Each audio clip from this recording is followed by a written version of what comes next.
देखिए, इतिहास में ना कुछ नाम सिर्फ जगहों के नहीं होते, वो तकदीर के फैसले सुनाते हैं। और पानीपत बस एक ऐसा ही नाम है। ये वो मैदान है जहां एक नहीं, दो नहीं, बल्कि तीन तीन बार हिंदुस्तान का मुस्तकबिल तय हुआ। और हर बार स्याही की जगह खून का इस्तेमाल हुआ। पर सवाल तो उठता है कि आखिर पानीपत ही क्यों? एक ही मैदान पर इतिहास ने खुद को 3 बार क्यों दोहराया? मतलब इस जगह में ऐसा क्या खास था कि हमलावर हों या फिर बादशाह, सबको अपनी किस्मत आजमाने यहीं आना पड़ा? चले, आज इसी पहेली को सुलझाते हैं। तो हमारी कहानी शुरू होती है साल 1526 से। ये वो दौर था, वो जंग थी जहां तलवारों की खलक पर पहली बार तोपों की गरज भारी पड़ी और तकदीर वो बारूद से लिखी गई। मैदान में आमने सामने थे दो बिल्कुल अलग किरदार। एक तरफ दिल्ली के सुल्तान इब्राहिम लोदी, जिनकी सबसे बड़ी ताकत थी उनकी विशाल सेना जो पुराने तरीकों से लड़ती थी। और दूसरी तरफ एक हमलावर, बाबर, जिसके पास सैनिक तो कम थे, लेकिन तरकीबें और टेक्नोलॉजी एकदम नई थीं। इब्राहिम लोदी की ताकत का अंदाजा लगाइए। 1 लाख से भी ज्यादा सैनिकों का समंदर। एक ऐसी फौज जिसके सामने किसी भी दुश्मन का दिल दहल जाए, है ना? और बाबर के पास महज 12,000 लड़ाके। मतलब कागज पर तो ये लड़ाई शुरू होने से पहले ही खत्म थी। तो फिर ये पासा पलटा कैसे?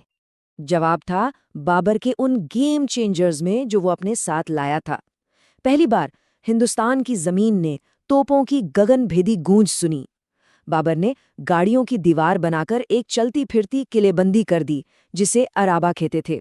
और साथ ही निशानेबाजों की ऐसी कतारें खड़ी की जो आग उगल रही थी। लेकिन उसका सबसे बड़ा, सबसे घातक हथियार था तुलुगमा। ये एक ऐसी चाल थी जिसमें सेना के 2 हिस्से पंखों की तरह फैलकर दुश्मन को दोनों तरफ से घेर लेते थे। सोचिए, सामने से तोपें आग उगल रही हैं और अगल बगल से घुड़सवारों ने घेर लिया है। लोधी की सेना इस चक्रव्यूह में ऐसी फंसी कि उसे संभलने का मौका ही नहीं मिला। और इस एक जीत का नतीजा क्या हुआ? भारत में दिल्ली सल्तनत का सूरज हमेशा के लिए डूब गया और उदय हुआ मुगल साम्राज्य का।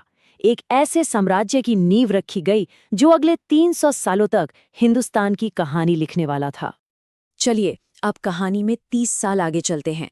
साल है 1556। पानीपत का मैदान एक बार फिर सज चुका था। लेकिन इस बार फैसला तोपों या तलवारों ने नहीं, बल्कि एक अकेले तीर ने किया। इस बार हालात बिल्कुल उल्टे थे। मुगल साम्राज्य खुद बिखरने की कगार पर था। बादशाह अकबर, सिर्फ 13 साल का एक बच्चा, दिल्ली पर एक बहुत ही ताकतवर योद्धा हेमू का कब्जा हो चुका था। ऐसा लग रहा था कि बाबर ने जो साम्राज्य बनाया था वो अब इतिहास बनने वाला है। मैदान में हेमू की सेना मुगलों पर कहर बनकर टूटी थी। मुगलों की हार बस कुछ ही पल दूर थी। लेकिन तभी किस्मत ने अपना सबसे बड़ा दांव खेला। ना जाने कहां से एक आवारा तीर हवा को चीरता हुआ आया और सीधा हेमू की आंख में जा लगा। सेनापति के गिरते ही उसकी जीतती हुई सेना का हौसला भी गिर गया। भगदड़ मच गई। जीती हुई बाजी एक पल में एक तीर से हार में बदल गई। किस्मत के उस एक तीर ने सिर्फ एक जंग नहीं जीती, उसने इतिहास का रुख ही मोड़ दिया। इस जीत ने न सिर्फ मुगल सल्तनत को बचाया, बल्कि उसे सदियों के लिए मजबूत कर दिया। और इसी जीत ने भारत को अकबर जैसा सम्राट दिया। और अब हम आते हैं पानीपत की तीसरी और आखिरी लड़ाई पर। एक ऐसा टकराव जिसे एक महान साम्राज्य का सूर्यास्त भी कहा जा सकता है। साल था 1761। ये कोई छोटी मोटी जंग नहीं थी, ये दो महाशक्तियों का टकराना था। एक तरफ थे मराठा, जो अपने चरम पर थे और पूरे हिंदुस्तान पर भगवा लहराने का सपना देख रहे थे। और उनके सामने खड़ा था अफगान शासक अहमद शाह अब्दाली, एक ऐसा नाम जो क्रूरता और जीत का पर्याय बन चुका था। ये लड़ाई इतिहास की सबसे खूनी लड़ाइयों में से एक बनी। मराठा बहुत बहादुरी से लड़े, इसमें कोई शक नहीं। पर सिर्फ बहादुरी काफी नहीं थी। अब्दाली ने चालाकी से उनकी सप्लाई लाइन यानी खाने पीने का रास्ता ही काट दिया। उत्तर भारत के राजाओं ने भी मराठों का साथ नहीं दिया और अब्दाली की तेज तर्रार घुड़सवार सेना ने भूखे प्यासे मराठों पर ऐसा कहर बरपाया कि मैदान लाशों से पट गया। इस एक हार का असर बहुत गहरा और बहुत दूर तक हुआ। मराठा साम्राज्य का सूरज प्रैक्टिकली डूब गया और इस लड़ाई ने हिंदुस्तान में एक ऐसा पावर वैक्यूम, एक ऐसी खाली जगह बना दी जिसे भरने के लिए एक नई ताकत तैयार बैठी थी, और वो थे अंग्रेज। तो इन 3 लड़ाइयों ने मिलकर आखिर हिंदुस्तान का भविष्य कैसे गढ़ा? पानीपत की असली विरासत क्या है?